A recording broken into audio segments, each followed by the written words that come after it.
Captain's Log, the podcast devoted to discussions and insights into the supernatural, occult, and all-around strange happenings of our world. I think there's someone in the Our house goal? with us. To entertain and disturb, perhaps like no one has before. I warn you, this could scare you, as the sound bothers me to listen to. It has always haunted me. What you are about to hear is very disturbing indeed. Did you hear that? Start date 10/22/2020. Welcome back, everybody, to another episode of Captain's Log. This is your captain speaking, Jose Valle Jr., joined virtually from the cornfield meadows of Iowa by my first officer, Mason Schrader. Mason, how is the beautiful state of Iowa treating you? I just ate some Airheads. Oh, nice. Sweet. That is good. I'm glad you're doing all right. Seems like everything is going good then. Yeah. I mean, you got the Airheads, so Well, that's I do. something. That's true. Every one I eat will hopefully take a few minutes off my life. Yes, that's what we shoot for here at Captain's Log. All right, folks, here we are with the final part of our Northeast Urban Legend series, and one step closer to covering all the worthwhile urban legends in the U.S. Well, some of them are much less worthwhile. Well, than that's the the others, thing, I bet. yes. And arguably, not to undersell this episode, but you will see that apparently Vermont and Maine have the least worthwhile of all the legends, the most just kooky caca fucking shit. Well, they got Bernie Sanders running around up there taking care of shit. Right. They're not worried about it. Right. We would also like to remind anyone that hasn't already registered to vote to get on that shit. We don't like to Yeah. get too political here on Captain's Log, except to say, fuck Donald Trump. Yeah, I mean, honestly, yeah. So He can go let's get fuck himself. that fat Cheeto racist fuck out of the White House and elect a man who is decently stable and not a bumbling circus clown who can't seem to stand like a regular human being. It is worth noting he's not racist against Cheetos. He looks like a Cheeto and is a racist. Right, sorry. That is fat Cheeto, racist fuck. Yeah.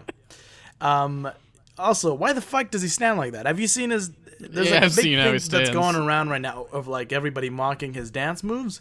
He looks like he's getting rigor mortis while he dances, man. He's like... He stands like he's doing the lean, the Michael The Jackson Michael lean. Jackson lean. Maybe All he the is. time. Maybe this whole time he's just been trying to tell us how huge a fan of Michael Jackson he is. Well, they do the same thing to kids. So... Allegedly.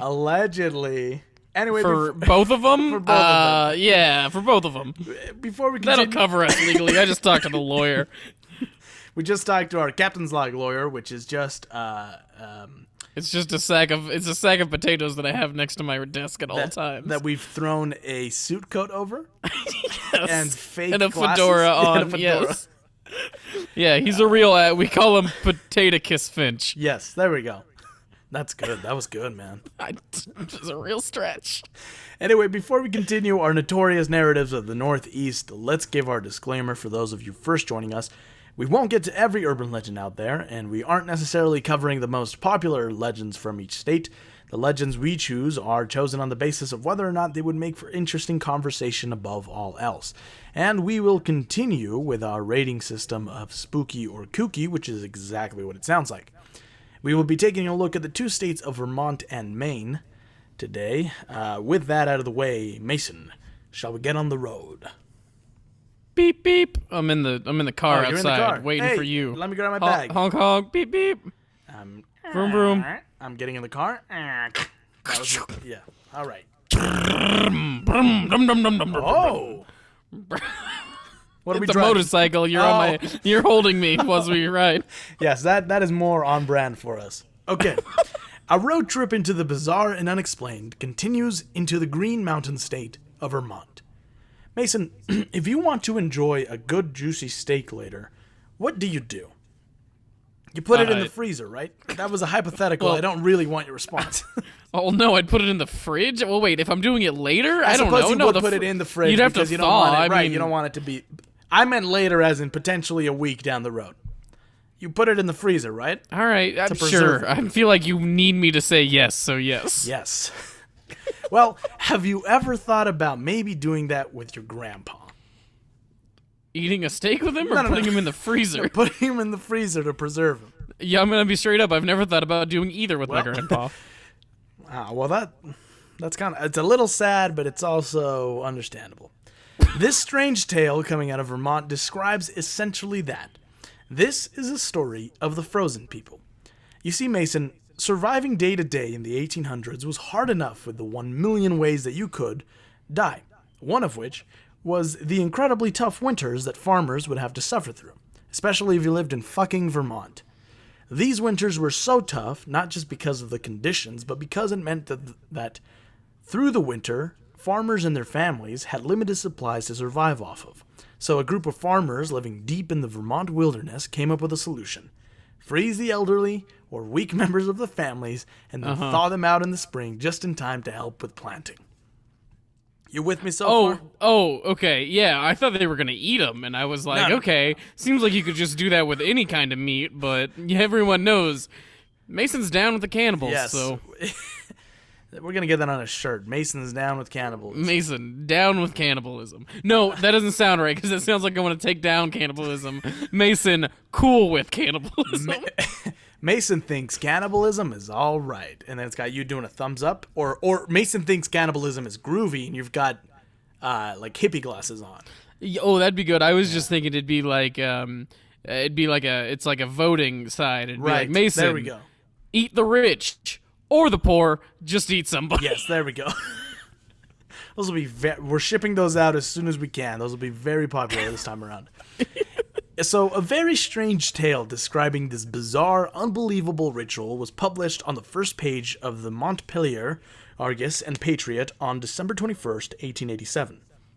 This story... It must have been a slow news day. Yeah, apparently. Or these fuckers just put whatever they wanted to on the front page. That or, and I'm a big proponent of this, I think people from the 1800s were just fucking idiots. I wouldn't agree with you. I just don't know that there's any evidence for that. That they are idiots? Yeah. Well, okay. I'm going to go put together an entire novel worth of evidence, and then I'll get back to you. So this story was initially reported as true at the time.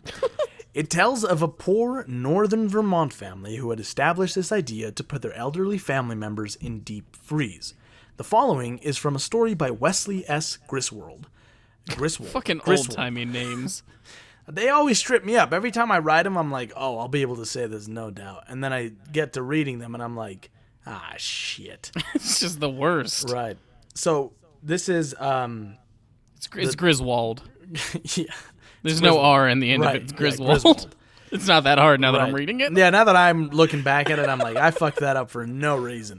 That was on a silver platter for me. It's a very well-known last name thanks to the vacation movies. Yeah.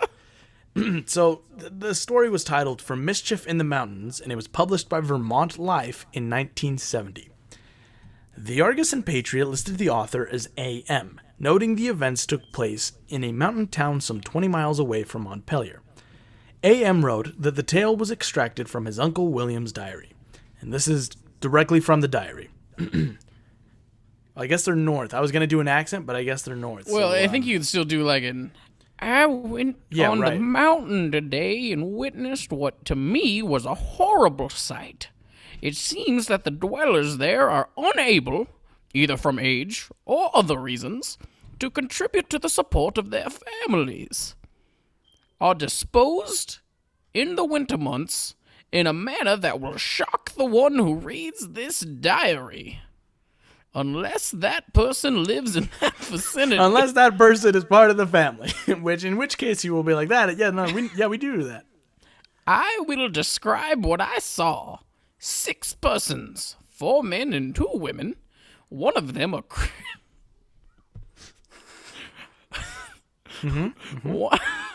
One of the men, a cripple about 30 years old. The other 5 past the age of usefulness.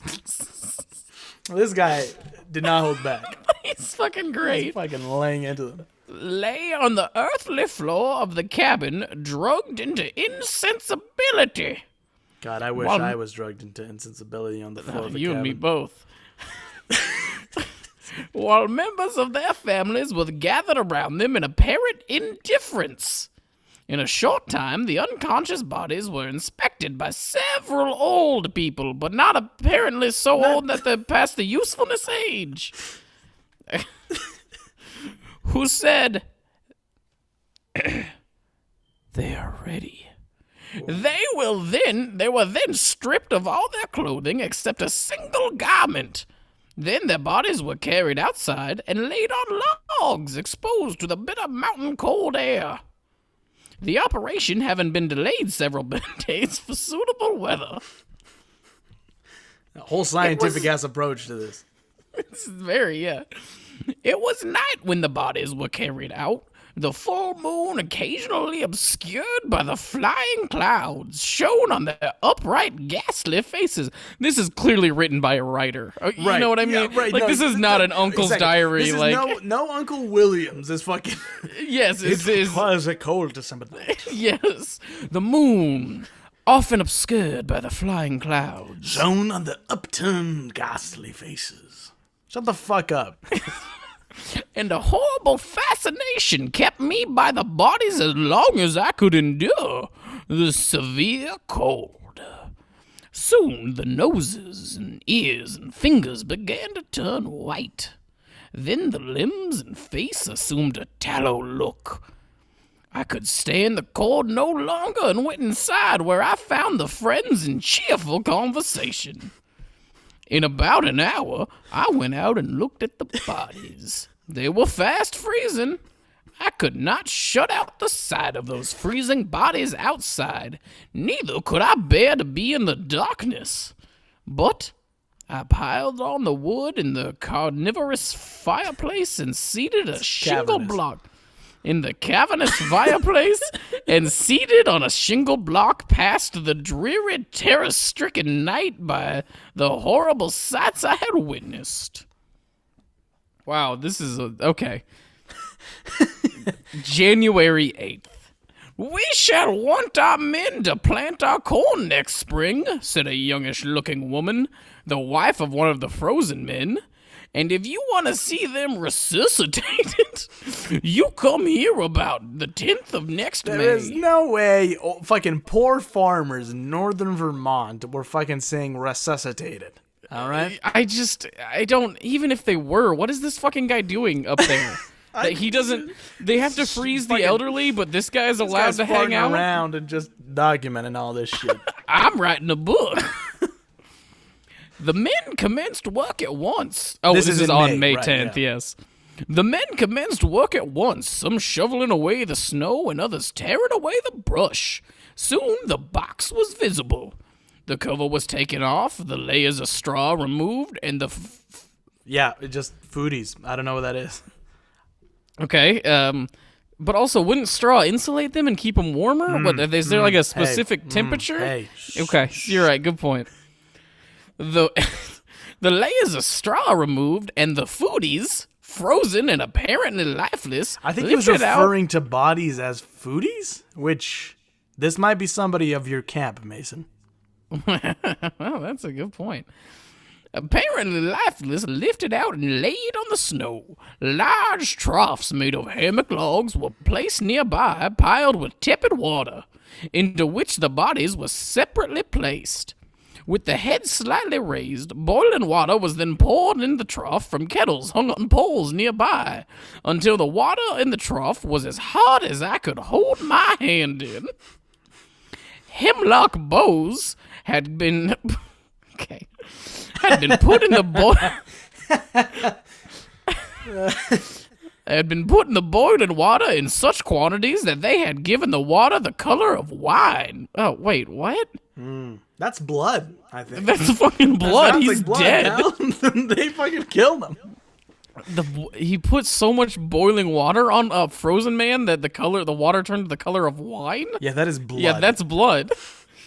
After laying in this bath for about an hour, color began to return to the bodies. It was red because of the blood. Yes. When all hands began... When all hands began rubbing and chafing them, this continued about another hour, when a slight twitching of the muscles of the face and limbs, followed by audible gasps, showed...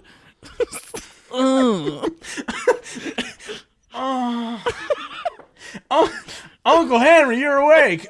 Oh, shit. I'm so Keep frozen. rubbing me. Oh, my God, my penis is still frozen. Rub that. Oh, yeah. Oh, God, the 1800s were a terrible time to be alive. All right, where did I lost my place? Audible gasps. Right, audible. Followed by audible gasps showed that life was not quenched and that vitality was returning. Spirits were then given in small quantities and allowed to trickle down their throats. Whoa. Soon they could swallow and more was given to them. Ooh. When their eyes opened and they began to talk and finally sat up in the bathtubs, they were taken and assisted into the house, where after a hearty dinner, they seemed as well as ever, and in no ways injured, but rather refreshed by their long sleep of 4 fucking months. Fucking human popsicles. Now, this happened so long ago that I couldn't find any evidence as to whether this was a hoax. Oh, yeah, that's because of how long ago it happened. Right. Is why you couldn't find any evidence, not because it just was a made-up story. Whether this was a hoax, simply the imagination of Uncle William or AM, but we do know that modern science still has not found a way to preserve people and revive them in a successful manner, as too much cell damage occurs during cryogenics.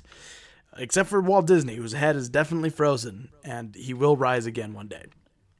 Alas, fucking Nazi. Alas, Mason, heart of spook or heart of kook? Kook. I mean, this is the fucking most baddie fucking story I have ever heard. They used to freeze. I mean, why? No, just murder your grandfather then. Just let him fucking die.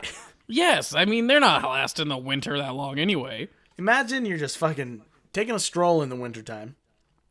You fucking trip and you're like, what the fuck was that? And you clear the snow, and there's just somebody's frozen ass, butt ass naked grandpa. Oh, that's just grandpa, yeah. Oh my God, it tripped on his dick. Him. Yeah, he's got a real anaconda down there, doesn't he? That's his icicle. That's old Grandpa Hug. Yeah, fuck that story. That's the dumbest shit I ever heard. I don't like to use that kind of language sometimes with these legends because to each their own. But fuck that. That was stupid. No one is. I mean, okay, if you're the person who's like swearing to God that that's real, send us an email and we will have you on this podcast and talk to you about it. Where we will just make fun of you. No, we will have a real conversation. Not me. I'll just keep going. No, you're an idiot. That didn't happen. Shut up. All right, let's make a stop at Vermont's beautiful lake, Bomoseen. It is the largest lake entirely within Vermont borders. It measures 9 to 14 miles long. And if you speak to the locals about it, they will tell you that there is something compelling about this lake. There's something very compelling about the lake. Sorry, I don't do as good as Sanders, but that was what I was trying to do. That a strange energy resides there. Here, hang on, let me take a crack at it. There is something very compelling in the lake. That's pretty good. Thank you. It's me, Bernie Sanders. I live in the lake. Hello, everybody. I have made an appearance on Captain's Log podcast, one of my favorite podcasts. This is Bernie Sanders endorsing this podcast. Hey, thank you, Bernie. Thanks for coming in. Thanks. Oh, bye. Okay, bye. Wow, wait, real quick, fuck? Bernie, we did have one question for you. Yes. Can you say supercalifragilisticexpialidocious? I will say this instead. Suck my dick. Oh, wow. Wow, Jesus, wow. Bernie, wow. Unnecessarily mean, but I mean, I guess... Bernie, real quick, did you want an airhead? Yes, please. I like to have the airheads inflate my head like in the commercials. Wow. Okay, fucking hell. You learned something new about these guys, huh? He's still got my vote. Oh, no, yeah, for sure. Yeah. If anything, that sold me more on him. Okay. So they're all like, hey, there's a strange energy that resides there. They will all tell you they felt a strong, unexplained pull to the lake, as if a connection had been formed. What is this strange energy? My dick. It's called horniness, everybody. I feel the same strange energy called to me at night. Hey, Tim. Yeah? Hey, listen, I don't know how to say that. Do you want to fuck this lake? Oh, I want to fuck that lake so bad, man. You want to fuck the I lake, wanna right? Fuck the shit out of that Everybody lake. I've met, why do we Every all time want I to fuck drive this by, lake? I don't know. Every time I drive by, I'm like, fuck. Right? It's something. God, I would. Shit. I just want to fuck this lake, and I don't know why. Do you want to go tag team this lake with me right now? I'm already balls deep in this lake. hell yeah. Look down. All right, here we go. I'm just fucking two dudes just sitting in the water, fucking humping the water. Oh, fucking. All right, kids, let's. Oh my God. Okay, we're gonna go this way. Come on. Bomoseen. What is this strange energy?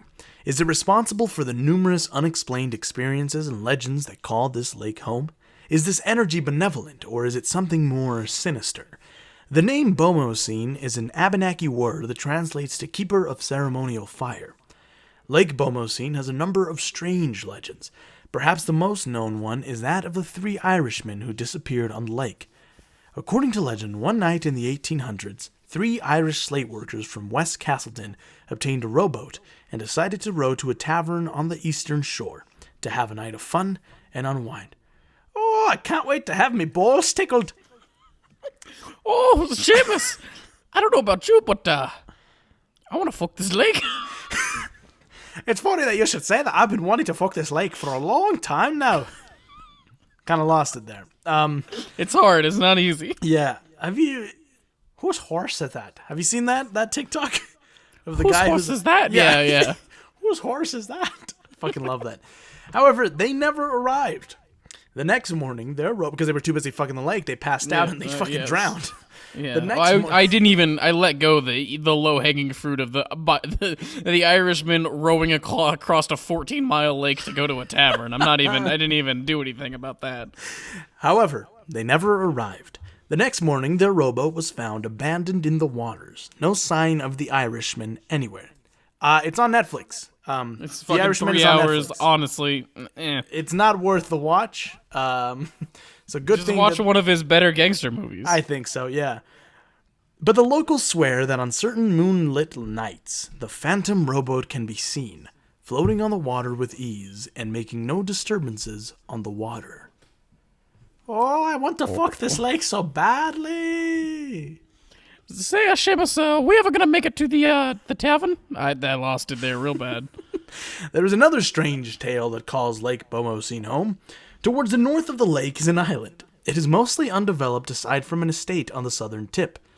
It is on this island that the entirety of Vermont's giant rabbit population is said to reside. As their name implies, these rabbits are distinctive because of their size and their glowing red eyes.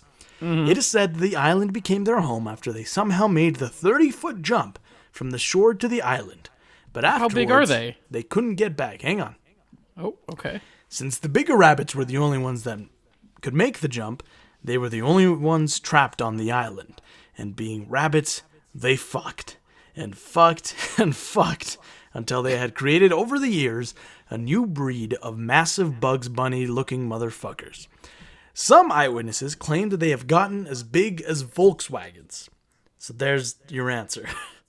Okay. But that's a big-ass rabbit. This is fucking giant.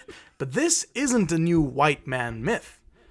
That should be a band right there. Nice. White man myth. Oh, White Man Myth is Yeah. a good band, although I feel like it might attract a bad crowd. But that's the thing is yeah. That's one of the ones where it either goes real well or like It goes real bad. Real bad. Yeah. Yeah. As the Abenaki may have stories of these gargantuan carrot lovers. Okay. Honestly, though, how fucking scary would that be? Like you're out on the lake one day, you see the island, you're like, hey, let's go fucking just chill at the island for a bit. You're with your friends, you're like, yeah, I gotta go take a leak. You go into the woods, You're doing your business, you turn, there's a fucking Volkswagen-sized fucking red-eye rabbit right fucking next to you. Honestly, that's fucking terrifying. That's like, one time when I was a kid, I watched this like very artsy animated short film called Escargot. You're gonna fucking bring up the goddamn snail film again. It's not that fucking scary. It was to me! It was to me! Christ. But at the end of Escargot, where these giant fucking snails attack Paris, there's giant rabbits. And that always terrified Oh, that's me. right. So, I mean, anyway. they do rape a woman, and that was not okay. What the fuck was up with it? That's what fucked me over so much as a kid. Those snails raped a woman. The fucking snails rape a woman. Even how? The fuck? Why? Well, doesn't matter. Yeah. And the only other tale worth Because mentioning... snails are all rapists. I don't know if you Snakes are knew canceled that. right now. Snakes or snakes. Snakes. Fuck. No, yes, fuck. Cancel snakes. I don't like snakes. What? Snails. Oh, snakes are fine. Snails What's are wrong with over snakes? party. Hashtag snails are over party. And the only other tale worth mentioning from Lake Bomoseen is that of the I can't believe that there's still another one after we've gotten giant rabbits and 3 disappearing Irishmen. is that of the possible lake monster that could be responsible for the disappearance of the 3 Irishmen. Oh. In 1986, a man and his wife were out on the lake fishing on their 17-foot-long boat, when they saw what they described as an extraordinary creature swimming beneath the surface. It resembled a giant eel. They described it as 8 to 9 inches in diameter and 20 feet in length. I mean, that's a it's description long, of my penis right there. but that's not that wide. That's not that wide. I guess that is pretty actually, wide, no. actually. Now that I think about 8 it, to 9 it's inches, like yeah. a basketball, right? Yeah, probably. Yeah.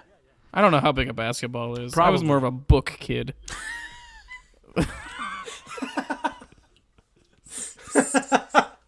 So I'm not really. man. I'm trying to picture it in my I was more hands. of a and- book kid. Well, that's about okay. Let's see. An average book is about what would you say? 7 inches, 8 inches. It's about a book. It's about a book. Okay. A book and well, then some. Thank God we put this in ways that we understand. Right. Not wanting to attract the attention of this giant beast, they quietly reeled in their bait and headed back to shore. This Just like the man, get scene out of from here. from fucking Vacation or whatever, where he's like, "You noticing all this plight kids?" They get gunshot, and he's like, "Roll them up." Just like, he's just like, "Hey, honey, was that a 20-foot eel?" Click, click, click, click, click, click, click. Yeah, let's Click, click, click. let's get out of here. Yeah, let's just. This was the only reported sighting of this lake monster, but could it be that it was what caused the disappearance of the 3 men whose ghosts now haunt the waters? So what think ye, Mason? Spooky or kooky? Was that a pirate? That was a pirate. You just did a pirate. You were 'cause trying to do it's a Irish, lake weren't you? monster. No, it was lake monster. I meant to do. I can do it in Irish here. So what think ye, Mason? Spooky or kooky? This is a very. I'm gonna say this right now. My Irish accent is very much a caricature. I mean, no offense to any Irish folk out there. We need to break into Yeah. Ireland, and we're gonna tread lightly here. Well, yes. Sorry. Is McGregor's Irish, right? Yeah. Who the fuck is that guy? Who the fuck is that? Okay, I think I got it. Yeah. So what, Tinky Yeah, Mason? who Spooky or cookie? That was Scottish. Fucking hell. Just whatever. What do you think? I'm losing my mind over here.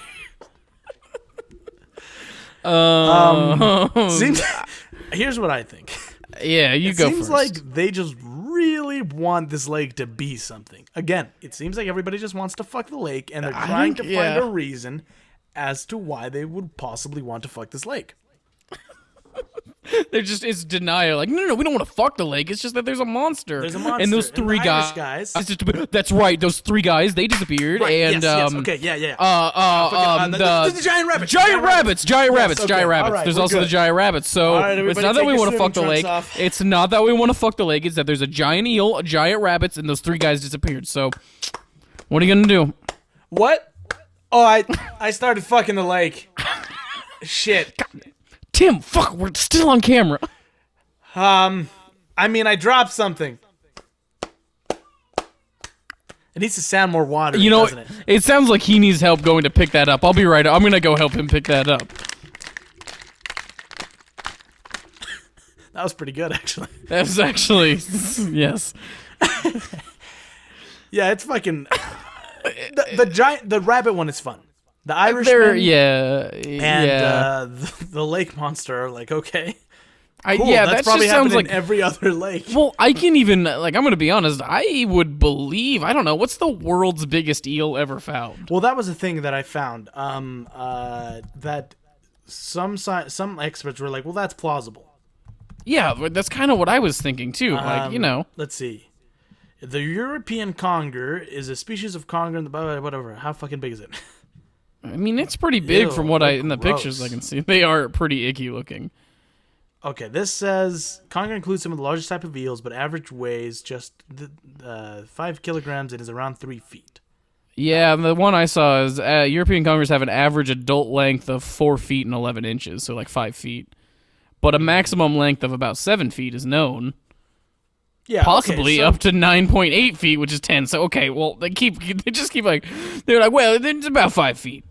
The bigger ones are 7, and they could be up to 10. I mean. We're gonna be honest; they're kind of icky. We don't go looking for them that often. They're gross. Have you seen them? Ew. Okay. Well, still though, I believe I believe that there could be a 20-foot eel. Yeah. There's or like it's just a log floating underwater. Well.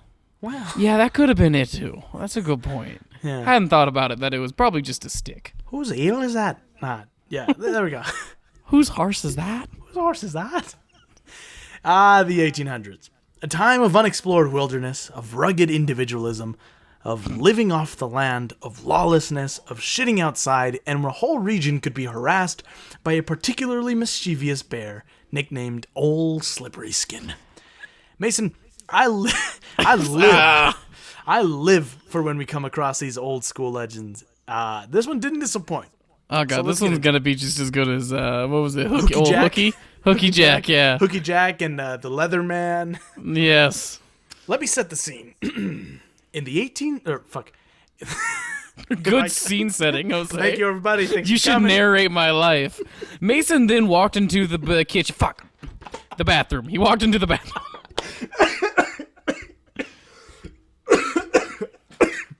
Jesus Everybody Christ. have COVID. Yeah, I'm gonna go. I don't think I should be doing this podcast with you. They travel through the microphone, you know. They do, yeah. Are you wearing a mask? Yes, are you? Of course. We're talking to each other at a microphone 5 states away from each other. And that's not enough, everybody. Please wear your It sounds. masks. Oh yeah, it Please sounds like we're social making fun of distance. masks, but we're Please not. Fucking don't be a sanitize. dumbass. Wear a mask and social distance. Okay.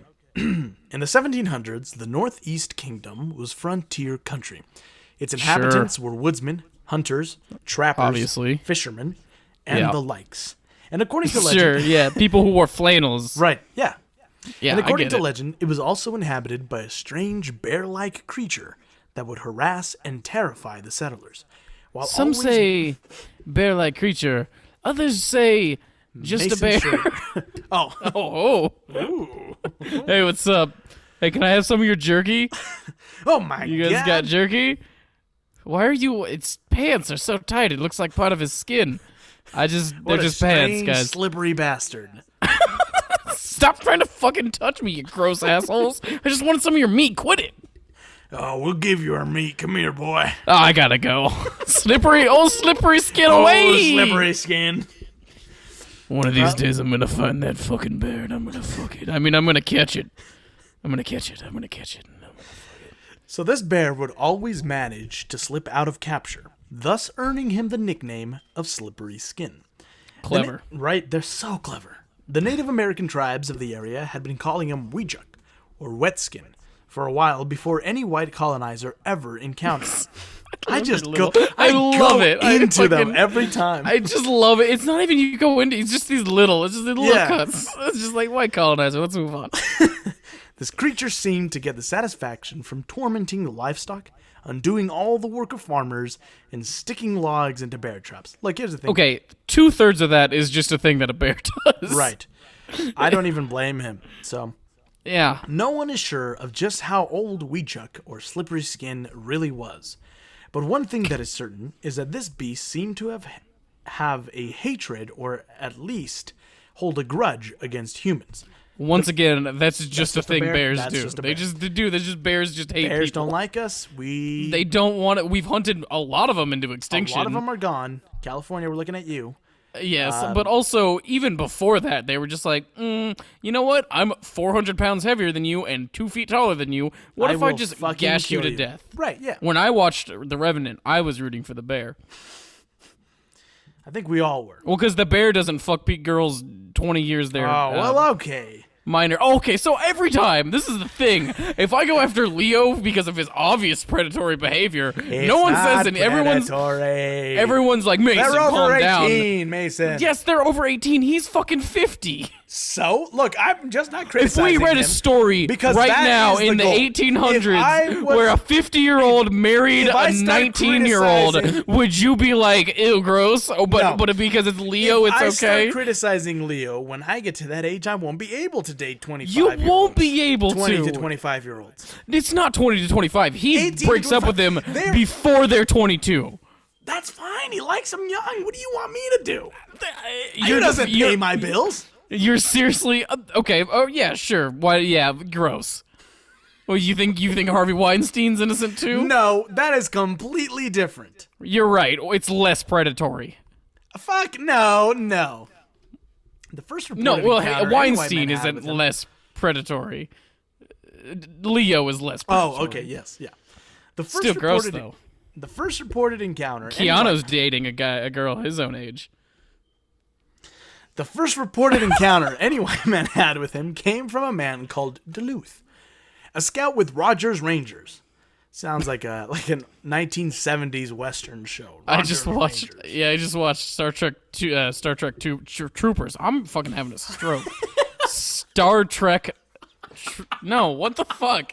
Starship Troopers. There it is. Jesus Christ! I already called the paramedics. They're on their way. Please cut that out. I just watched Starship Troopers, and they had Ryvak's Roughnecks, and I'm gonna choose to call this the Ryvak Roughnecks now. That's a long way to go for a reference nobody's Jesus gonna enjoy. Christ. While he was passing through the area in 1759, Duluth wrote in his journal that as he made the return from Memphremagog, Oh my god. Memphremagog. Yeah, Bay. Memphremagog. Yeah, Memphremagog. the scouts were being annoyed for not a reason by a large black bear. I imagine. Oh, he's a Dutchman, right? Did it say he was Dutch? I imagine he's Dutch. Okay. I can't do a Dutch accent, so I don't know why that matters anyway. Were ever being annoyed for not reason by a large black bear who Keep going. is it throw? It just says who would large pine Yep, cones? that's what he said. Oh, With okay. large pine cones. By a large black bear who would large pine cones and nuts down from trees and ledges. The Indians being also disgusted and I lost it. Go ahead, you can take And back know over. him and call him Weejik or Wetskin. Slippery skins. Slipperies. I'm gonna call him Slippery. Slippery Skin's harassment of the local population continued well into the 1800s, when towns and villages were growing, and these encounters documented in town histories or gazetteers. Fucking hell. Now I'm having a Gazetter? stroke. I think it's gazetters. Yeah, I think it is gazetters. Here are a couple of examples. Maidstone was a scene in very early days of numerous depredations by an old bear known as Slippery Skin. Fucking hell! Slippery skin. This is a man who had suffered a stroke, so bear with him, all right? Nastiness was to him a pleasurable activity. According to contemporary It's a accounts. fucking bear. It's just doing bear things. It would just shit wherever and try to eat things like a bear. No. Listen to this. This is where it gets not so much bearish. Filling sap buckets with rocks, throwing barbed wire into hay rakes, and mowing machines were commonplace. Throwing barbed wire into hay rakes and mowing machines were commonplace amusements with him. There's a story that Governor Jonas Galusha, who had a reputation as an excellent hunter, declared one time during an election year that he personally would rout out Slippery Skin from the northern Vermont woods once and for all. He claimed to have a plan which had never been tried before. Here's my plan. I'm gonna put on a bear suit, but this bear suit, it's gonna have a bow on the top and a bikini bra, and Governor, and it's gonna the panties. It's gonna have panties, and I'm gonna go out. Yeah, 1 second, sir. And I'm gonna go out in the woods, and I'm gonna go, yoo-hoo, Mr. Slippery Skin. I'm just a little lonely bear in the woods. Governor. And it should be. What is it? We decided to impeach you. You're clearly incompetent. Is it because I'm already wearing the bear suit? That's why. That's definitely why. Well, I'd like to see you impeach a bear, motherfuckers. Okay, well, it's you, so we still know it's you. Okay, well, it's me. I'm old Slippery Skin. Look, I've pulled off my mask. Is there a bear face underneath? I don't... No, it's just my face. Okay, well, you get your shit out of the fucking governor's house, okay? Okay. Yeah. A party of men... fuck that bear, though. A party of men led by the governor came up to Maidstone, where the old bear had been reported seen only the day previous, stealing a ham out of a smokehouse, pushing over haystacks, and doing sundry other damages. This is just fucking, what's the goddamn Yogi Bear? Yogi Bear, yeah. He's fucking stole Boo Boo Bear. He stole a ham out of a smokehouse. Boo Boo Bear, I stole a ham out of a picnic basket. Gee, Yogi. The fucking governor is the governor's the ranger. Yeah, yep, this is exactly what this is. Upon arrival, the governor produced a bottle of ointment and proceeded to soak himself with it. It was, he said, you were close. It was, he said, the scent of a female bear. Oh my God, fuck off. Even if you were going to do that, why would you put it on yourself? And was his plan, which had never been tried before. Because not everybody's a fucking lunatic. That's why it never been tried before. The governor... Well, I just don't... You could just pour it on the ground. Sir, you could just pour that on the ground. No, I gotta lather myself up in this. It won't work if I don't get it all worked It up won't into work the if the bear crevices. don't eat my ass, all right? Yeah. Oh, if gotta the get it bear all needs over to me. eat my ass in order for this to work. So the governor then loaded his gun and went into the woods. I'm just imagining he's just wearing underwear, like tiny whities too, like a fucking gross thong. and He's wearing an greasy. elephant thong. It was so he loaded his gun and went into the woods. Shortly thereafter, he came running out of the woods toward the hunting party with Slippery Skin right behind him. Out of my way, boys! They both can be called Slippery Skin now. Yes, at this point, yes. Shouted the governor, I'm bringing them back alive! Whereupon the entire party scattered in haste for safety. Consequently, no one shot the bear. The governor lost the election that year, and his plan that had never been tried before was never tried again. So vote for me, Governor Galusha. You mean Governor Bear Piss? I did soak myself in bear piss. I would like to not be called that, though, if that But is a I think that's possibility. an unfair assumption of me that just because I soaked myself in bear piss does not make me Governor Bear Piss. Is there any questions? So how was the bear piss, Governor Bear Piss? Now, what? Well, it got a little in my mouth when I was screaming. I'm gonna be honest. He came running out of the woods and was like, boys, that bear done try to fuck me. I did not see that coming at all. Now, I'm gonna be honest with y'all. I didn't expect him to be so aggressive. This bear came running at me, 8 massive-ass dicks swinging between his legs, saying, come here. And I was like, I ain't having any of this. I'm a Christian man. And so I get to running. This guy's telling this fucking story in a bar after he's been outed out of politics for being fucking insane. Yeah, no, Jonas, we all remember that day. We saw you screaming and running out of the woods covered in female bear piss. You had a bear paw print on your ass cheek. That's how we knew. He did spank me. And I said, Mr. Bear, that I did not consent to that. He didn't seem to care, though. So now, I did not have sexual relations with that bear. And this one comes from Westbourne. Long ago, a group of German clergymen were picnicking on the shore of Lake Willoughby one day when they were suddenly set upon by the bear Slippery Skin, who had wreaked havoc and fear upon the settlers in these parts.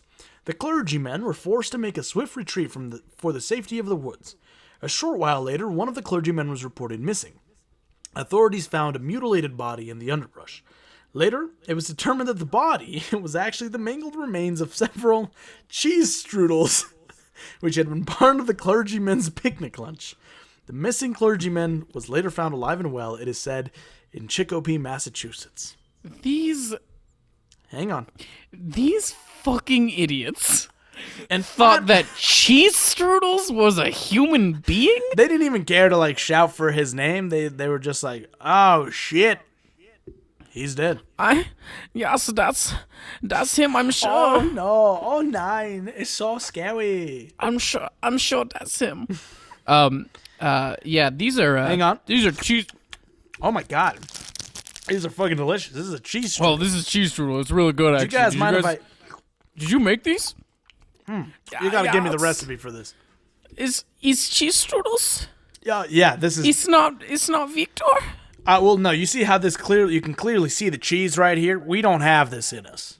We just thought because of how many cheese strudels Victor ate that maybe he Okay, was see, now the I'm cheese understanding. strudels. That makes sense. Now I don't think you're as dumb. Yeah. Okay. Yeah, no. Your friend definitely ran away to probably get out of this. Oh, hi, guys, church. it's me, Victor. I was over in the woods. Oh my God, there he is. Hey, did you, what's in these cheese strudels? Can you give me the Seriously, recipe? which one of you made these fucking cheese strudels? It's fucking delicious. I need to know. And finally, from Victory. Slippery Skin the bear is supposed long ago to have haunted and harassed the settlers of Victory. Among other things, it is related that he would stampede cattle, drag trees by through the attacking cattle cornfields- because he's a bear. 'cause Got he's a- it. Drag trees through the cornfields and throw Betty just stone- walked through the cornfields because, again, he's a bear. and throw stones at the school children. That one's just a lie made up by children. That one's clearly just the children were like, the bear threw rocks at me. It's like, no, he didn't. No, he didn't. You're a fucking liar. Many hunting parties were organized to hunt him down, but they were fruitless. He was a shrewd and wily animal, if one is to believe the stories, and he seemed to enjoy the chase. An early account states, the bear would back right back into the track in the tracks of his forward movement, with such accuracy and precision that no one did. Fucking hell, they wrote this so weird. That no one who did not suspect the trick would see any signs of a reverse movement, until the bear came to some large rock or knoll, then he'd give a long leap onto a bare spot, and move off in a direction diverging from that just pursued. What the fuck did that say? I felt like I stroked out as I read that. I think guys in these villages just like getting shit-faced and would fuck things up, and then their wives would be pissed, and they would have to be like, "There's definitely a bear. I didn't. We better go out. We better get the boys together and head up into the woods." Jebediah, did you shit in the kitchen again? No, that was old Slippery Skin. You can tell by the fact that he looked like he'd been eating peanuts. Anyway, we're gonna head up. There's shit on your trousers. The bear done shit my britches. What a night! Get Jonah up here. We're going to the woods We're going to the woods again to catch this damn bear. We're just gonna go get shit faced in the woods again. God damn it! Oh shit! Did I whisper that to you, honey? Yep. I'm not gonna lie. I am still drunk. This was some. I'm the bear. Hunting dogs were said to be of no use in hunting him down, since the bear Because it was a bear, and they were afraid of him. Since the bear was so old, his scent had long before worn off. Not how smells work. Not even close to how smells work. However, it is difficult to separate fact from Have you hearsay. smelled an old person? They smell worse fucking than young stink. people. It is difficult to separate fact from hearsay concerning this animal. It's honestly not. I've been doing it this entire story. It was really easy. So, was Slippery Skin really just smarter than the average bear? Or was Maybe he a little something bit. else entirely? Nope, spirit? just a bear. A Nope, mischievous demigod or trickster? A skinwalker? absolutely not. Perhaps Probably a not. Northeast Kingdom Bigfoot? Or a Nope. Native American who was just trying to discourage the white men from intruding on his homelands and hunting territories? We may never truly Maybe, know. but I doubt it. We may never truly know, but what we do know is that Mason is going to tell us whether he thinks this legend is brother spooky or Nice. brother kooky. Thank you. I think it's. I enjoy the idea of a bear harassing these people. Obviously, most of the stuff I'm doubting happened. You know what I mean? Right. Like, I believe that there was probably a basis to this, that there was certainly probably a bear. Right. But whether it was like a real thing, not at all. No way. Mason, shall we do an ad? Yeah, let's do an ad.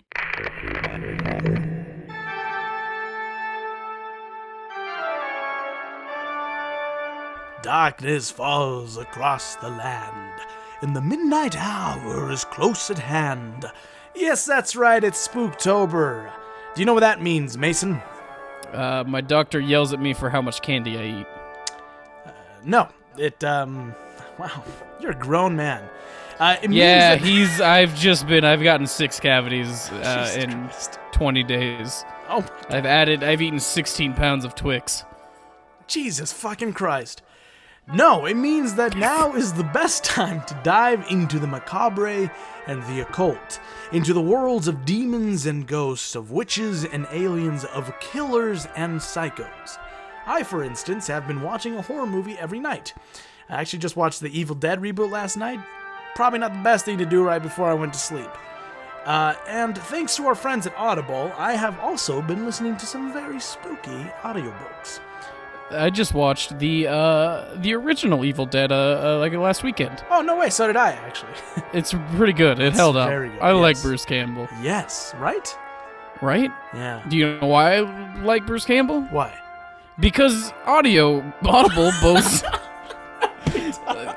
Transition to the stars. Audible boasts a collection of thousands of audiobooks. And the thing that Audible offers busy people who don't have time to sit down and read a book is found time, which is the opposite of lost time, like when you're abducted by spooky dooky aliens. Yes.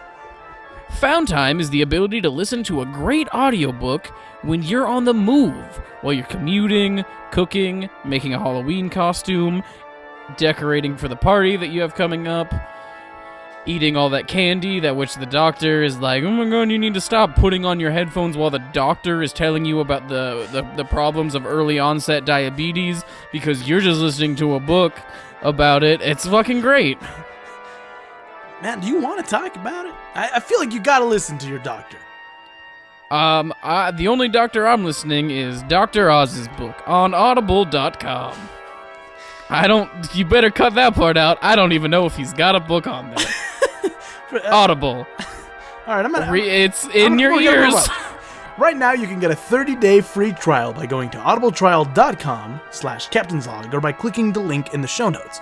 But if audiobooks aren't your thing, they also have a huge collection of podcasts, guided wellness programs, theatrical performances, A-list comedy, and exclusive Audible originals you won't find anywhere else.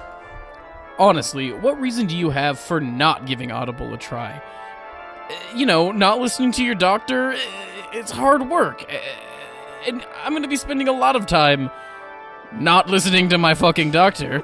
So, I might as well enjoy an audiobook while I'm doing it.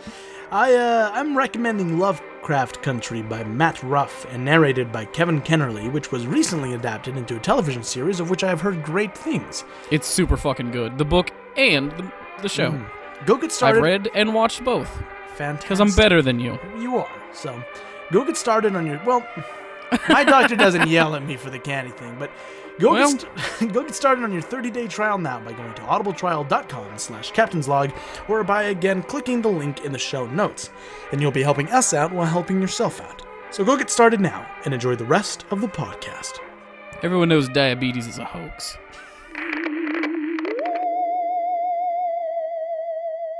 And finally, we arrive for some clam chowder in the Pine Tree State of Maine. Some Lighthouses. pine tree clam chowder? I don't like those two together. Yeah. I don't like Lighthouses. clams. I don't like seafood. I'm Can we not go a big- somewhere else? It's on the road, man. We already planned this road trip. We gotta fucking shut up, all right? Lighthouses. They were created to guide and protect ships out at sea during treacherous conditions. They were a literal beacon of safety. But the life of a lighthouse keeper wasn't so symbolic and pure. No was shit. Have you dull. seen The Lighthouse? I still haven't. It's on my Oh list. my god, on it's my so list. good. It's a good Halloween movie. I think that's what I'm gonna watch. Probably tomorrow night.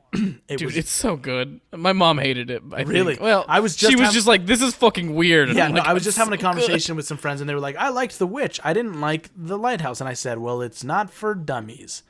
Not that Mason's mom is a did you just dummy. call my mom? No, wait. She listens to this podcast. Oh no! You fuck. Fucked up. I'm gonna move on and pretend like I didn't say anything. The life of a She's lighthouse gonna fucking keeper. text me. I hope you know this. The life of a lighthouse keeper wasn't so symbolic and pure. It was dull, repetitive, and often unbearable, slowly driving the poor souls marooned on the islands that housed them insane. And that is exactly what legend says occurred on Seguin Island. Seguin Lighthouse is Maine's second oldest lighthouse, originally commissioned by George Washington himself in 1795. But Seguin is best known to locals for a different reason. You see, legend states that in the 1800s there was a lighthouse keeper whose name has been lost to history, unfortunately. I'm gonna call him Uncle Grumpy. Uncle Grumpy, who lived on the island with his wife, Aunt Cherry, who had become bored by the repetitive lifestyle of the isolated island. So, in order to cheer his wife up and give her something to do, the keeper ordered a piano to be delivered to the island. The only problem was that the piano only came with one sheet of music, and so the wife would play it over and over again until she perfected it. After some time had passed, the keeper suggested to his wife that he should order new sheet music. She unfortunately did not catch his hint, and continued to play the tune over and over again. Sweetie. Yes? You know, we could order more music for that. But why would you want to? This song rocks.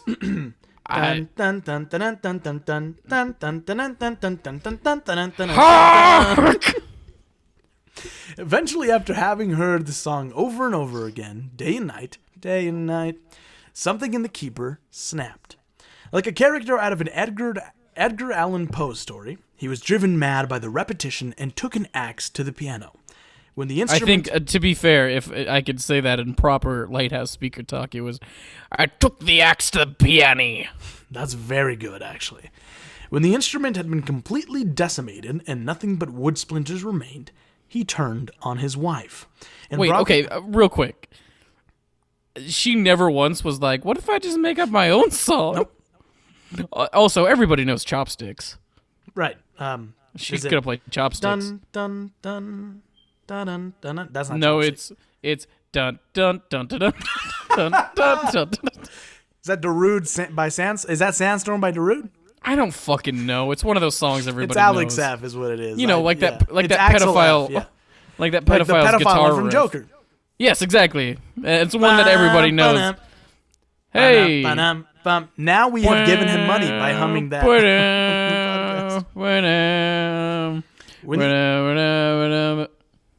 When the instrument had been completely decimated and nothing but wood splinters remained, he turned on his wife and brought the axe down on her in his fit of rage, not stopping until all signs of life had drained from her body. Man, something about the 1800s and just fucking axing people. It's fucking badass. It's fine. I mean, it's bad, but like, you know, cool. It's bad axe. I quit the podcast. After he finally came down from his rage-induced trip, he looked around him and actually processed what he had done. When he realized he had committed murder, he took his own life too. Oh, Visitors no. to the island claimed to still hear the ghostly sound of piano music coming from the keeper's house. Others claim that it isn't just the spirit of the lightkeeper and his wife that haunt the island. Many sailors have reported seeing a young girl running around the fields of the island. There is another story that involves an official from the Coast Guard who had spent the night in the lighthouse when it was being decommissioned in 1985. He was in the process of removing all the furniture from the old keeper's house. When night came and the officer slept, he was awoken by the ghost of an old lightkeeper who was dressed in old-fashioned oilskins. The apparition spoke to the officer, saying, "Do you want to take this one?" "Don't take the furniture. Please leave me home alone." As they finished loading the boat and prepared to return to the mainland, a mysterious accident caused the boat to sink and the furniture went with it. So, Mason, why don't you spill your beans? Do you think this lighthouse legend is spooky spill your or damn beans? Cookie? I think it's spooky only because I love lighthouses and that I like this whole aesthetic. Oh, is fuck. like, I forgot to include this. There is a fucking laughably bad video that was made by, what was the old show called? Creepy But True? Where this fucking girl, like, goes and spends the night there, and she's like, I'm so scared to spend the night on Seguin Island. She doesn't talk like that, actually, not even close. And it's just, I'll include it in the show notes. It's so fucking bad. At one point, she's got a whole ass camera crew with her, and at one point she's being interviewed afterwards, and she's like, when I was walking through the woods, I felt like there was somebody behind me the whole time. And the comment section was just like, yeah, the fucking cameraman, you idiot. I just, I heard that sometimes at night, when you're really quiet, you can still hear the old man sing. We can dance if we want to. We can leave our friends behind. Because your friends don't dance, and if they don't dance, well, then they're no friends of mine. And then his wife joins in, and, like, together. We can dance if we want to. Mason, so it's spooky for me, too, because I love lighthouses. Yeah, yes. I mean, like, the whole aesthetic of it is and very spooky. It's a spooky It's a spooky island. It's a spooky looking island. I bet. I'm assuming it's foggy and got tall trees. Ish. Mason, I hear that a woman was once cyberbullied on that island.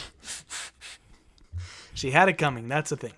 Mason, many a times you have heard me talk about how I would love to disappear into the woods and live a life of seclusion with only the bare necessities, the simple bare necessities. This whole episode has Disney been just owns us now. Yeah, it's been a collection of songs. This is John a musical Favreau episode. just appeared in my room, and he's God. he's doing that thing where he drags his finger across his throat. Oh no! What does he want? So he's got a tickle in his throat? Is that what he's saying? He's actually just going to the bathroom, so I don't really. Oh, okay. Well, that's kind of weird. I'll update you when he comes out. Well, according to legend, someone in the rural woods of Maine has done exactly this. He is known to locals as the North Pond Hermit, the Mountain Man, and the Hungry Man. The frozen dinners? Yes. He created a line of frozen dinners there. Yeah. According to legend, this man has lived in the woods the majority of his life, but unlike regular hermits, he doesn't keep to his own.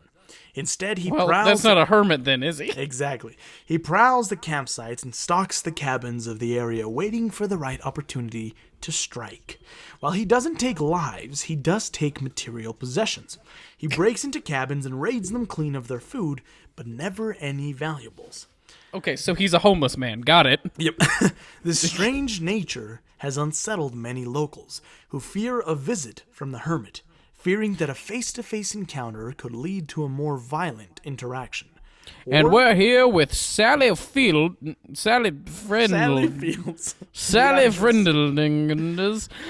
she's going to tell us about her fears about the strange man who's been breaking into the cabins and stealing food. Sally, tell us about this.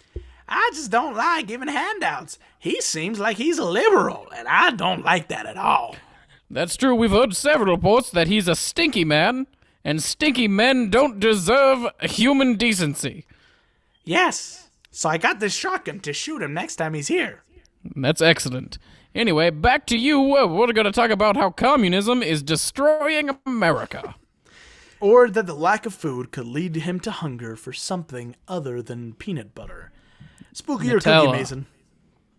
I mean, that's dumb. It's just a homeless guy who wants food? Yeah, not very kooky to me. Whatever, leave some food out for him. Stop being assholes. Yeah. The fear is that one day, he's only taken food up until now, but one day, what if he murders you? I don't think he will. He's been very careful to not. I think his whole thing is that he's homeless and is ashamed of it, but he's also very hungry and doesn't want to die. Well, as is often the case for some of our legends, this one is based in fact rather than fiction. His name is Christopher Knight, and for roughly 27 years, he has been to rural Maine, where the Loch Ness Monster is to Scotland. Lore, myth, and legend. He is the man responsible for decades I think you mean that the Loch Ness Monster is the Christopher Knight of Maine. Right. He is the man responsible for decades of break-ins in North Pond cabins. His crimes had a pattern. They would spike before Memorial Day and after Labor Day, and the items ranged from batteries to packaged food to skillets to paperback novels. He apparently loved back issues of National Geographic and Playboy. Don't blame him. Sure. Both have titties in them, so that's fun. And preferred Bud to Bud Light. He rarely stole anything. More flavor. Right. He rarely stole anything truly valuable except for the rare occasion when a couple returned to their cabin to find a mattress missing from one of the bunks, but the passports that they had stashed underneath were left in view in a closet. The Hermit, so he stole like a twin-sized mattress? Mm-hmm. Okay. The Hermit was considerable that way. If he had to remove a door from its hinges to get in, he always put it back. He never broke a window or rifled through belongings. He would always leave the cabins as clean as he had found them. As time went on, the residents installed security systems to try to catch the Hermit. In 2013... Go fuck yourself. Just leave a bag of food on the steps and he won't break into your house. So that's the thing, is some people did, but he never took that food because he feared that it was poisoned. Oh my god. So, in 2013, the Pine Tree Summer Camp installed motion sensors and floodlights, a plan devised by Sergeant Terry Hughes, who was frustrated and obtained new technologies developed by Homeland Security to catch the Hermit and had the camp's alarms silently routed to his home. Now, goddammit, we're gonna catch this motherfucking homeless man breaking into our camp, stealing our peanut butter crackers and cheese. And as he's saying that, he's just running behind him like Jerry in Tom and Jerry. He's just behind him like with the food. Now, scouts, repeat after me. I don't know what I've been told. I don't know what I've been told. Hermit stealing food is mighty old. Hermit stealing food is mighty old. When we catch him, we're gonna cut him. When we catch him, we're gonna cut him. Wait, what? Open his belly and take the food back. Open his belly and take the food. Jesus Christ, man, Sergeant Terry. Then we're gonna eat his skin. And we're gonna eat his skin. Make him wish he'd never been here. We're broken. Oh, damn it. Fuck. Shit. That's so good and I fucked it. On an early April morning in 2013, Hughes was awoken by that alarm and sped to the camp.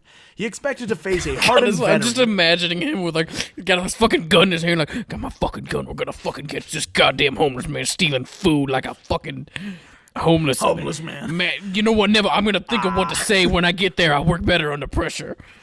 He expected to face a hardened veteran like Rambo or a ruthless criminal. Instead, he was met with the clean-shaven, bespectacled face of a pale, well-fed, 6-foot-tall man in new jeans, quality work boots, and a Columbia jacket. He said nothing and accepted that he was finally caught. You're the guy that's been stealing shit for like 20 years? Yeah, that's me. Damn, this is a bit of a... Do you want to put up a struggle or something? Can I shoot you in the leg? No, please don't. Could you stop aiming that gun at me? Not until his boner goes away, no. Wait, it seems like you shouldn't be around a kids' camp. Hey, I'm a police officer. This is what we do. Christopher Knight disappeared. I have never told the story. Maybe I shouldn't. Our school resource officer in high school slept with one of the students. He never faced prosecution, even though she was underage. If that doesn't tell you why we should fucking take money away from police departments, I don't know what will. It was consensual, apparently, but she was a minor, so how consensual can it be?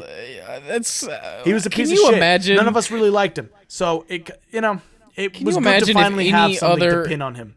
There's no worse combination of absolute power and the refusal to speak out against someone in your fucking group. It's almost like the KKK in the 50s.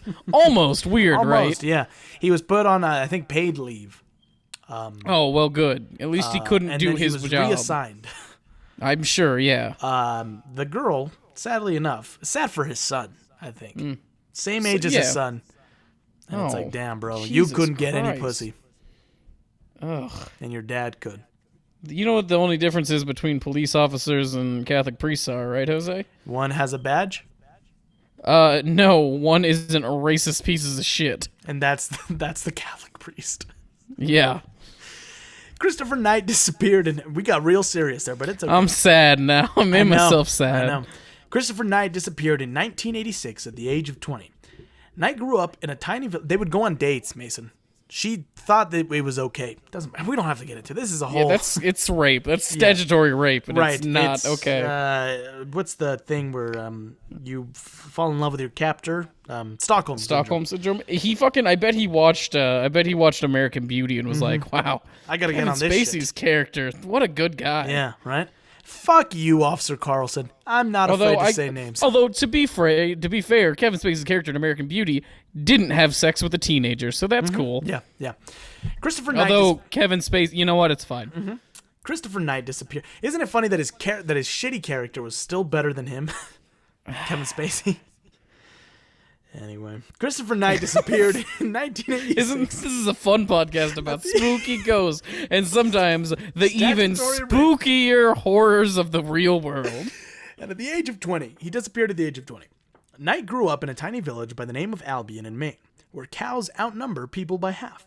He was the youngest of 5 in a family of brainiacs, according to him, who lived off the land. Okay. Well, according to him, I mean, that's a little relaxed. Their father studied thermodynamics and built a greenhouse that fed the family through all seasons. His father taught him to hunt, and he took a course in survivalism. Knight did fine in high school by all accounts, but according to him, he felt invisible. Hey, man, I've been there. Welcome to my life. And shortly after graduation, he took what little money he had and drove his 1985 Subaru Brat all the way up to Moosehead Lake, one of the most remote places in Maine. Once there, it was like the decision had been made for him, and he knew what he had to do. He told no one, not even his mother, of his plan. His family never filed a missing persons report. They just assumed Knight had gone off on an adventure. When asked why he chose a life of solitude, Knight simply said, "It's a mystery. I just did it." It's a mystery. I just kind of did it. I assume he's a simpleton. He seems like a simpleton.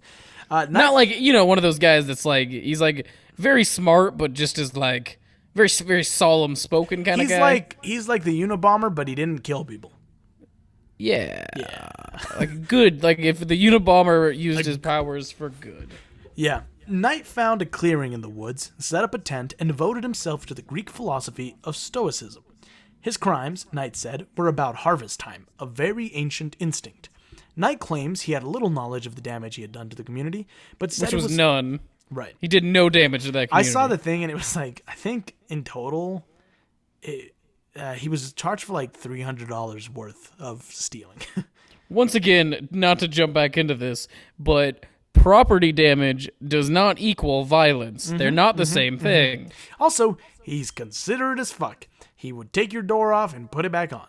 He put your door back on. He said it was hunger that forced him to commit his crimes. Knight makes the semi-convincing argument that it is mainstream society in need of help, not him. And I love this quote. He says, this is an author who wrote a book. He says, he was confounded by the idea that passing the prime of your life in a cubicle, spending hours a day at a computer in exchange for money was considered acceptable, but relaxing in a tent in the woods was disturbed. Fucking bars, man. Jesus I'm gonna go get Christ. a rope. You just made, I read that at work and I was like, fuck. I read that at work on my computer at my tiny desk and was like, aw, man. I'll be up on the roof, but not for long. Knight emerged from the woods with no grand epiphany, no guiding philosophy. He longed solely for all the quiet I can take, consume, eat, dine upon, savor, relish, and feast. That guy's great. Yeah, right? You should write a book. Yeah. White ladies, Mason. Are you a fan of them? Not really. No, not those white ladies. I'm talking about, although I am a fan of those. Anybody is listening? They're not great. J.Valle_Jr. Go ahead and DM me. I'm talking about a white lady specter, a woman in white, the ghostly bride. Yes. Yes. We've talked about them before. This nickname, the ones that call the police because black people are simply enjoying their lives. Just existing in the world. Yes. Well, you're walking your dog? Well, I think you should probably get the police involved. You're walking your dog threateningly. Yes. This nickname refers to spirits and entities that supposedly haunt the many lonely roads across America. As Mason said, we are no strangers to this legend, having covered many in this series so far, but Maine has their own famous lady in white urban legend with one little change to the formula that makes it interesting to me. This is the legend of the ghost on Catherine Hill. There are some nights that locals... Her name is Caitlin. Caitlin on Catherine Hill. Her name is Mary. There are some nights the locals say that if you are unlucky, you might spot the figure of a woman walking along the side of the road, near Fox Pond. Her name is Catherine, and she has been restless for decades. You can choose to stop and help her, but legend says, should you choose to drive on, you might find yourself losing control of your vehicle or experiencing dangerous bad luck in the coming weeks. If you do choose to stop and help her, you might notice something very peculiar about her. She is missing her head. The legend hey, hi, ma'am. Sorry, I just saw you were walking. I thought I'd stop by see if you needed a ride anywhere. Oh, this is very strange. I just noticed you're missing your head. Did you know that? Right, see, I get it. You're not really talking because of the lack of a head thing. Did you want a ride, or... I'm going to open the... I'm going to open that. You're not getting in. I'm going to go ahead and close that again. All right, I'm going to go. I feel like I've given you ample chances to get in the car, and you're just standing this. So I'm going to... Okay, goodbye. The legend essentially goes like this. I was going to say something, but she wouldn't because she doesn't have a head. Right, yes. Unless, while you were asking the questions, in the distance you heard, Hey! Did you find my body? Yeah. Hey! Yeah. Come Yes? around the corner. I'm over here. Tell it to get in the car. Get in the car? It doesn't want to listen sometimes. Is it doing it? It's not getting in the car, no. Oh, fuck me. Hey, can I've got ice cream in the bag. Can I go? Fuck. I'm gonna try to move with my teeth. It doesn't sound like shit, it's... I'm falling down the hill.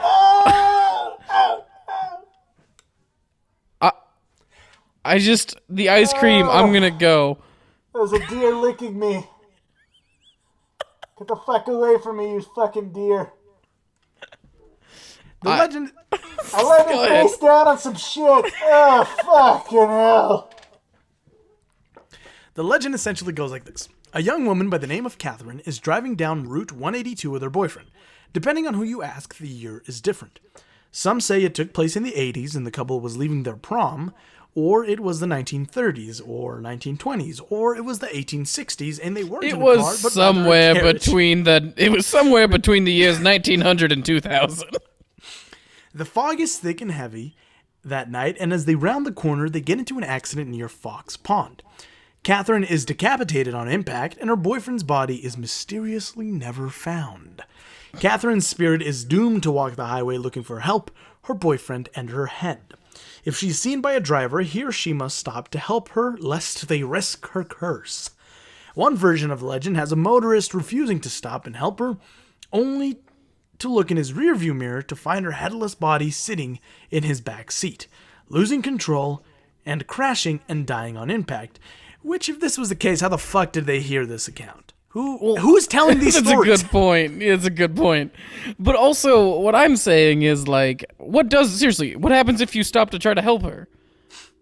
Does it, you know what I mean? Like, is it really just like you just sit there, like... Yeah, some people are like, sometimes she does have her head, but that's not as fun to me as her not having her head. That's true. But even, it's just like, I don't know. That's fucking silly. Get in, and then she says nothing to you and just hops in. Do you well, if she doesn't get in, it's like, how long do you have to stay before she doesn't kill you? And then when she gets in, if you play the wrong music, you're fucking dead. Hey, are you a fan of Foreigner? No? Oh, okay.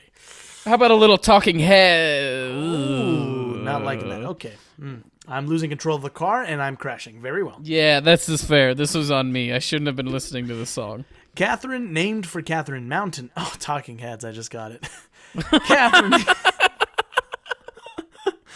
I just thought, well, she wouldn't like it because I feel like you have to be, Catherine or Talking Heads isn't for everybody. I think it should be. Oh, but, Talking Heads is for everybody. Everybody loves Talking Catherine Heads. named Catherine. You may find yourself. Oh fuck! A large automobile. You don't have Instagram, but I'll have to send you this fucking hilarious Instagram post after this. Okay. Anyway, Catherine. You may find yourself driving down the road in the middle of the night, and you may find yourself stopping to help out a ghost, and you may ask that ghost. That's it. That's it. Where Catherine. the days go up, and the water holds me down.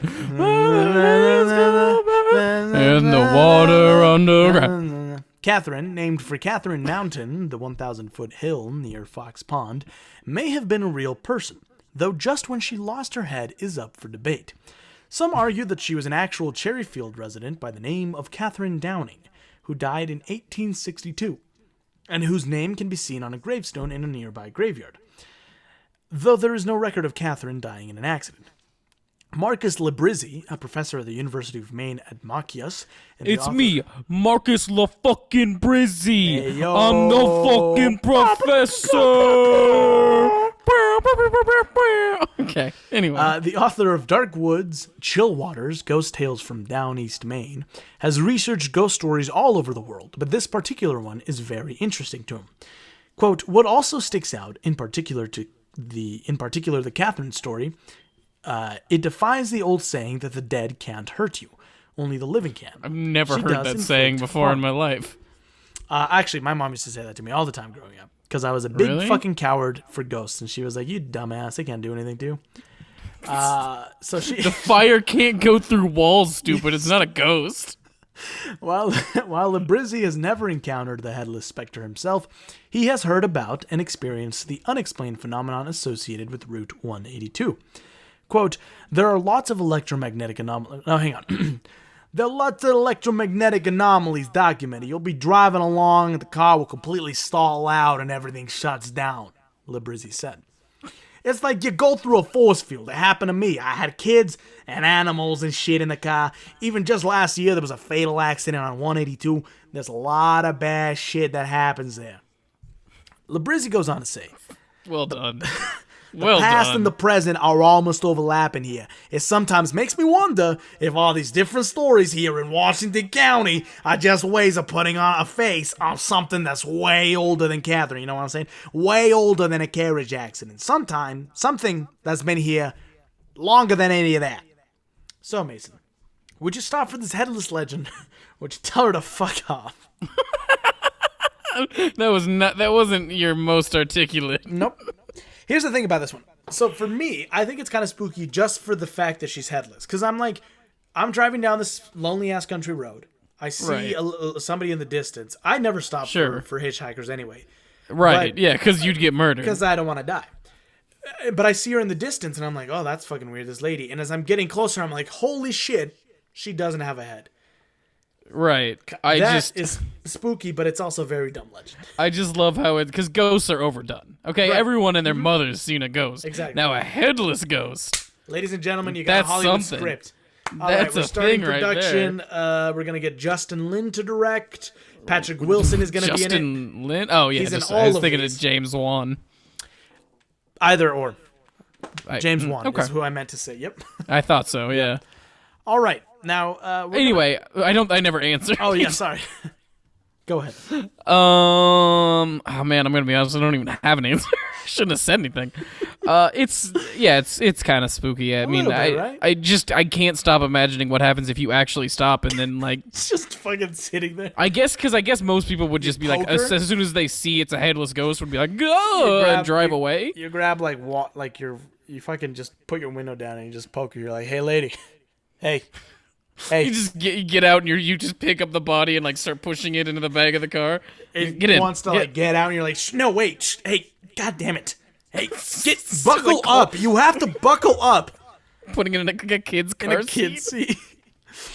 All right, now I'm very concerned you don't have a head, madam. We have to get you to a hospital. Look, I don't want to spook you, but your fucking head is gone. Don't freak out. I'm gonna get you help. Can you even hear me? I don't. You know what? It's fine. Let's just go. All right, now we're going to finish off with a short one. This is a short one-time strange encounter, Mason.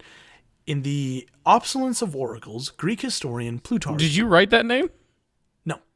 It's classic Jose alliteration. Obsolence of Oracles, right? Yeah, no. This is Greek historian Plutarch. Plutarch. Gotcha. He wrote that a sailor by the name of Thamus was on his way to Italy when suddenly a great divine voice spoke to him from across the water. Twice he was called and made no reply, but the third time he answered, and the caller, raising his voice, said, "When you come opposite to Palodes, announce that great Pan is dead."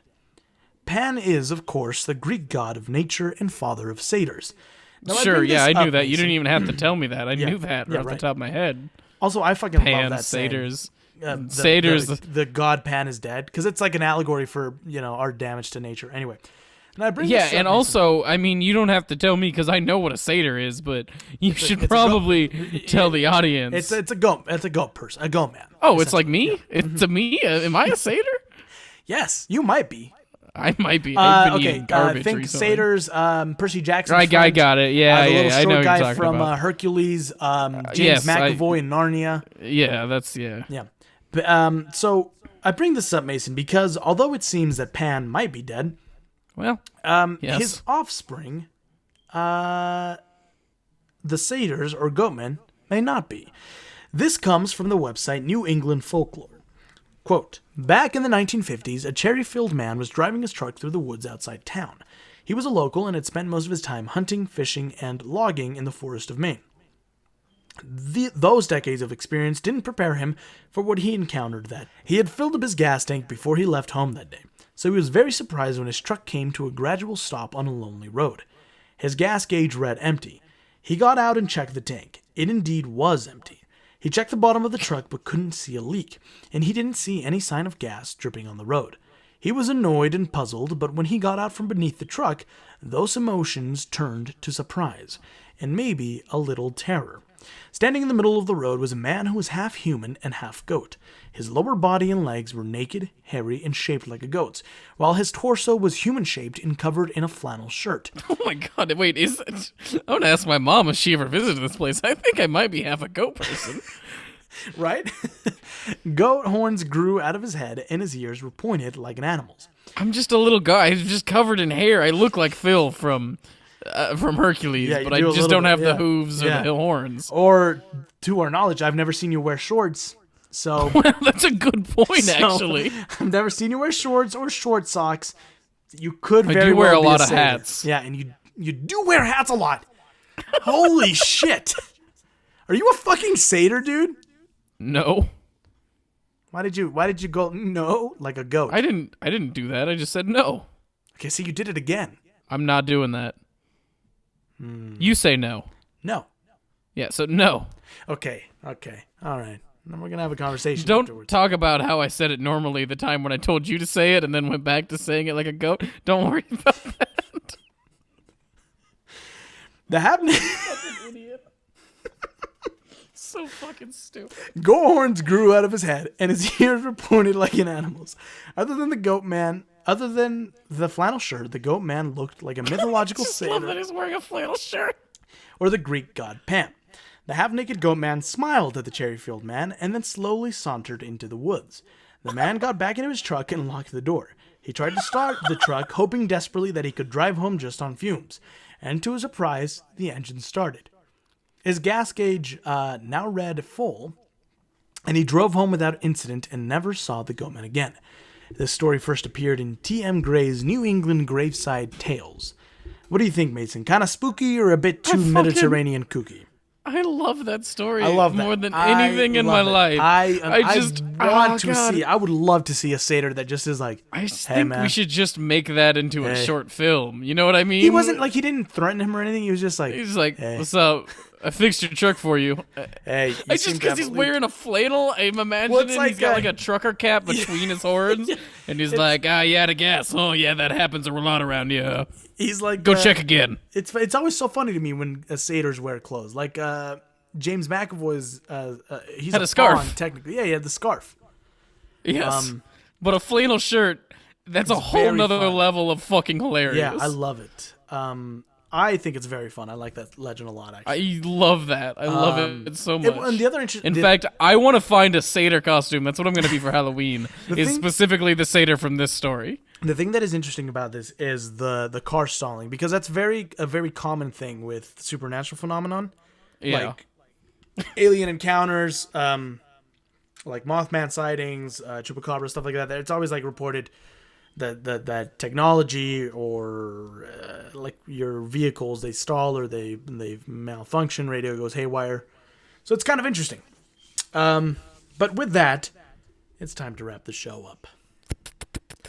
If you like the show, make sure to leave a 5-star review, which you can do in-app. We'd really appreciate it. Plus, it really helps the show, and we'll read your review on the show. Just like we're going to do with Spencil813's review, who writes, "Very cool podcast. They definitely do their research and know what they're talking about. Jose sounds like he smells funny, but that's besides the point. 10 out of 10 would recommend." I love that our listeners just want to attack us, you know? I love how it's something they want. They're always like, "Wow, this is great stuff, guys." Except for you two, kind of suck. But other than that, well done. Thanks, Spencil813, for bringing up my very serious medical condition, which occasionally causes me to smell like rancid urine. This has been another podcast by Milkmouth and the P-Man. You can support the show by going to patreon.com/captainslogcast and donate $1, or similarly, you can also donate whatever amount you'd like on Venmo by Venmoing J-Valle27. Anything helps keep the lights on. Remember, if you donate, it all goes towards improving the show, getting better recording equipment, getting Mason a satyr costume, etc. Mason, where can people find you? You can technically still find me on Twitter, but I haven't checked that thing in months. You gotta check it. The page is buzzing, man. I'll check. Is it? I'll check it right now, and I bet it's not buzzing. We're at 42 followers, and we used to be at 25. Oh, you're talking about the podcast one. Yeah. I was talking about my personal one. Well, I fucking tag you and stuff with the podcast thing, and you never respond because you're never on there, and I'm like, cool. When I just opened the app, it said, "Would you like to turn on notifications?" So that could be why. Oh yeah, look at this. There's a whole bunch of tweets. Well, there's two. There's two tweets. There's two tweets because after the second one, I was like, oh well, he's not responding. Okay, well, I will turn on notifications and I'll start. Okay, you can follow me on. What is your Twitter though? To remind people. Oh, it's at Mason Schrader, MasonShrader. I have. I don't even want to say it out loud. It's so sad. I have 13 followers. Let's get them to 20 people, please. But do you know how many tweets I have? How many? 0. Well, that's fair enough then. Yeah. You can follow me on Instagram at j.valle_jr. You can see all the cute pictures of my dog. I just got a dog, and I'm going full white girl and posting about him all the time. And the show on Twitter. The dog's adorable. He's gross. I am gross. The dog is cute. And you can follow the show on Twitter at Captain's Log Pod. We recommend various different materials on there and post show updates, tweet some occasionally funny things. So go check it out. Every once in a while, the boys from the last podcast on the left will like a tweet of ours.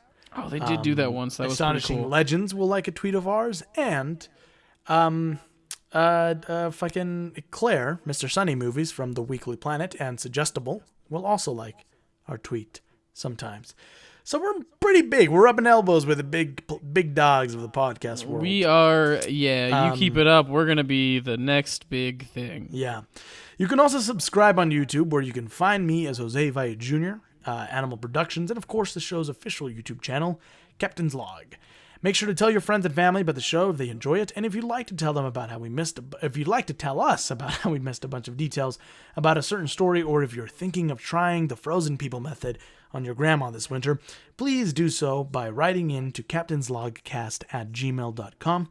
You can also suggest episode topics, guests you'd like to have back, etc. This next episode after this, episode 31, will be a very special episode. We will have our friend of the log, Ethan, back on the show. He was on episode 10, so it's been a while, but he's going to be back, and we're going to be doing a variety show, a very special variety, like horror variety themed show for Halloween.